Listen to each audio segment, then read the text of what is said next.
उत्तर प्रदेश से एक बहुत अच्छी खबर आई है।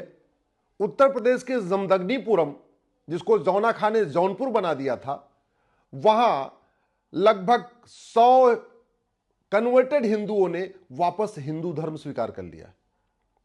पहले वो ब्राह्मण थे, उनके पूर्वज ब्राह्मण थे, गरीब थे, जजिया नहीं दे पाए थे, इसलिए कन्वर्ट हो गए थे।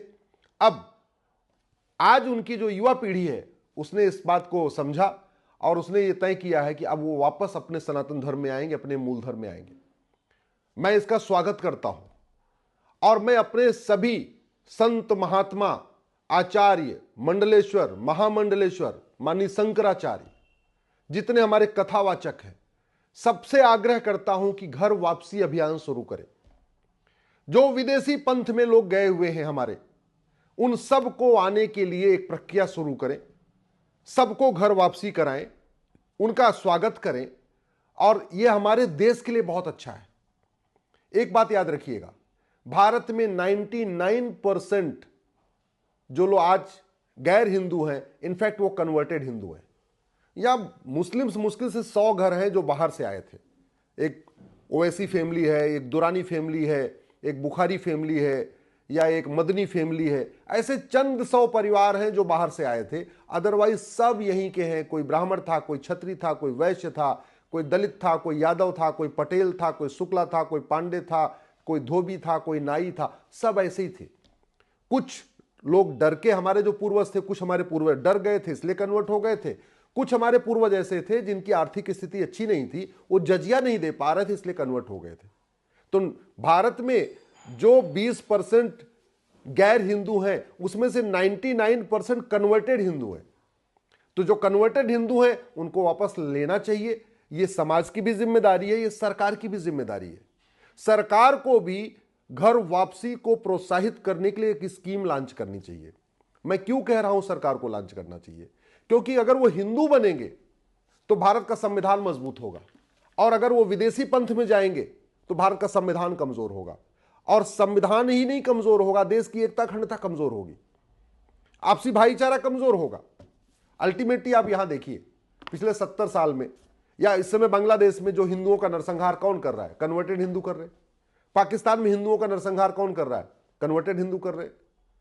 भारत के अंदर, चाहे वो कश्मीर हो या चाहे आपके मणिपुर हो, जो हिंदुओं का नरसंहार करते हैं कौन है? वो कन्वर्टेड हिंदू है, जो हिंदू क्रिश्चियन बन गए या जो हिंदू मुस्लिम बन गए थे।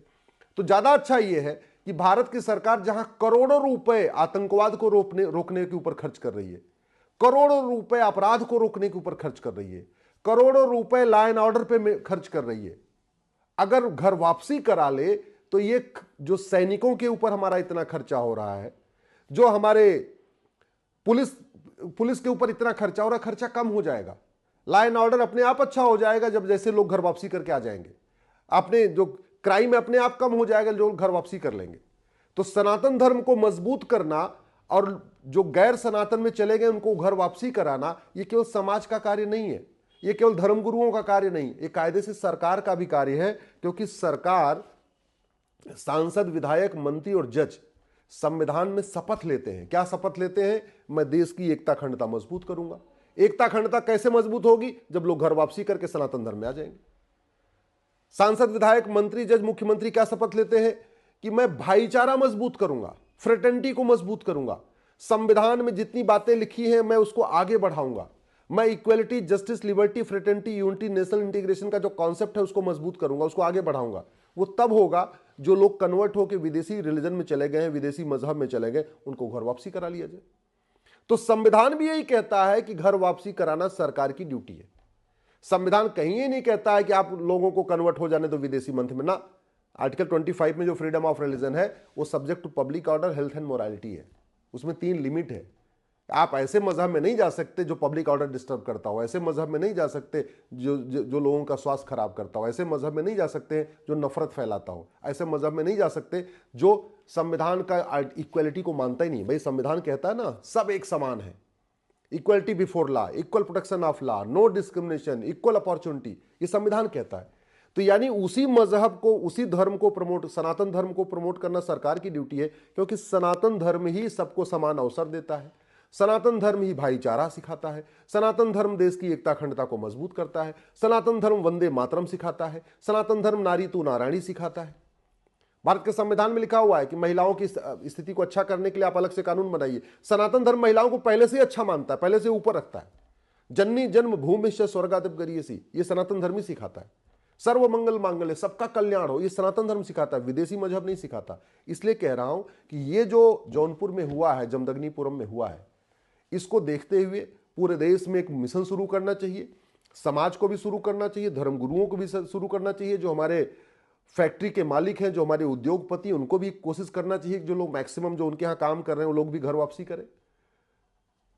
जुडिशरी को भी यह सुनिश्चित करना चाहिए कि घर वापसी मूवमेंट आगे बढ़े।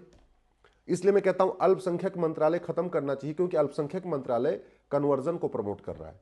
अल्पसंख्यक मंत्रालय की बजाय घर वापसी मंत्रालय शुरू करना चाहिए कि भैया जो जो घर वापसी करेगा उसको हम 2 लाख रुपए देंगे या 5 लाख रुपए देंगे। एक पर्टिकुलर अमाउंट शुरू करना चाहिए, वो बहुत फायदा करेगा, भारत की संस्कृति मानेगा। अब बात आई कि घर वापसी कराएं तो उनको किस जाति में ले जाएं।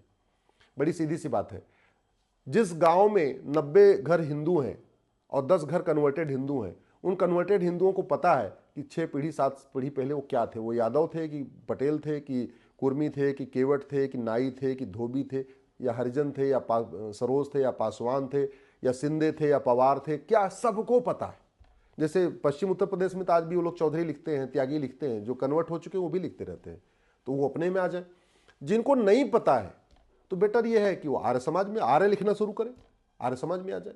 भाई गोत्र तो सबका कॉमन होता है ना, गोत्र चाहे वो आपका कपिल है, चाहे दधीच है, चाहे आपका वशिष्ठ गोत्र है, चाहे आपका व्यास गोत्र है, चाहे गर्ग गोत्र है, चाहे भृगु गोत्र है, या गौतम गोत्र है, या अगस्त गोत्र है, या सुनक गोत्र है, या भारद्वाज गोत्र, ये सबका कॉमन होता है। आप खुद ही सोचिए, ऋषि सुनक जो अभी इंग्लैंड के प्रधानमंत्री थे, इनके पूर्वज कहां से आए? पाकिस्तान से गए थे वहां पे। और सुनक गोत्र केरल में भी होता है, सुनक गोत्र पेशावर में भी होता है, सुनक गोत्र लाहौर में भी होता है। इसका मतलब गोत्र हमारा यूनिवर्सल है। भाषा अलग अलग होती है, गोत्र कॉमन होता है। क्षेत्र अलग अलग होता है, गोत्र कॉमन होता है। पंथ अलग अलग होता है, गोत्र कॉमन होता है। जो गोत्र हिंदुओं का वही जैन का, वही बौद्ध का, वही सिख का। जो गोत्र कश्मीरियों का वही केरल वालों का।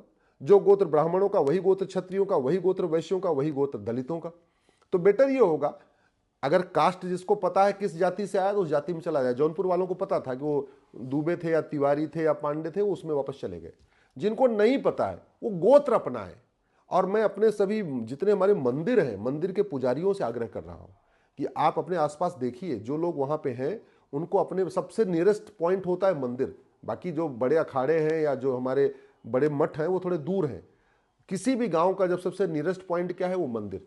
इसलिए मैं अपने मंदिर के सभी पुजारियों से हाथ जोड़ के निवेदन कर रहा हूं, जो लोग वापस आना चाहते हैं उनको स्वागत करिए, और जो अभी नहीं आए हैं उनसे भी बातचीत करके उनको मोटिवेट करिए। उनको बताइए सनातन धर्म में आने का कितना फायदा है। सनातन धर्म में आएंगे माता पिता के बीच में कोई भेदभाव नहीं होगा। सनातन धर्म में आएंगे पति पत्नी के बीच में कोई भेदभाव नहीं होगा। सनातन धर्म में आएंगे तो बेटा और बेटी के बीच में कोई भेदभाव नहीं होगा। सनातन धर्म में आ जाएंगे तो हलाला खत्म हो जाएगा, मुताह खत्म हो जाएगा, मिस्यार जैसी कुरीतियों का सामना नहीं करना पड़ेगा।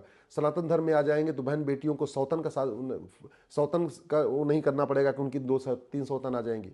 सनातन धर्म में आएंगे तलाक़े हसन नहीं होगा, तलाक़े हसन नहीं होगा, तलाक़े बाइन नहीं होगा, तलाक़े किनाया नहीं होगा।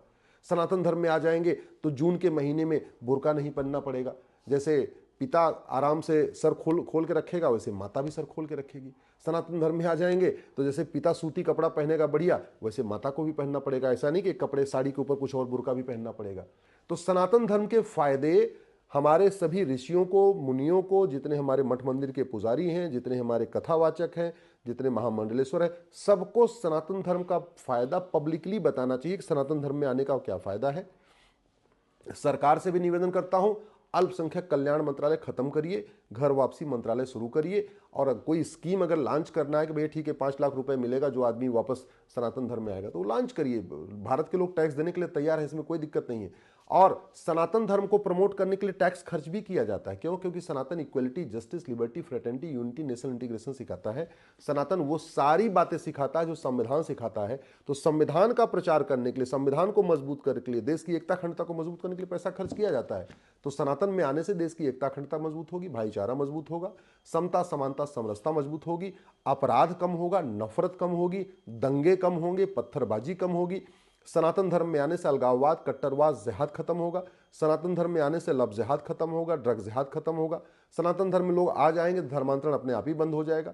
सनातन धर्म में आ जाएंगे तो अराजकता खत्म होगी। इसलिए सनातन धर्म को प्रमोट करने के लिए सरकार को एक विशेष स्कीम लॉन्च करनी चाहिए। मेरा मानना है कि कम से कम प्रति परिवार 5 लाख रुपए देने के लिए एक स्कीम लॉन्च करनी चाहिए।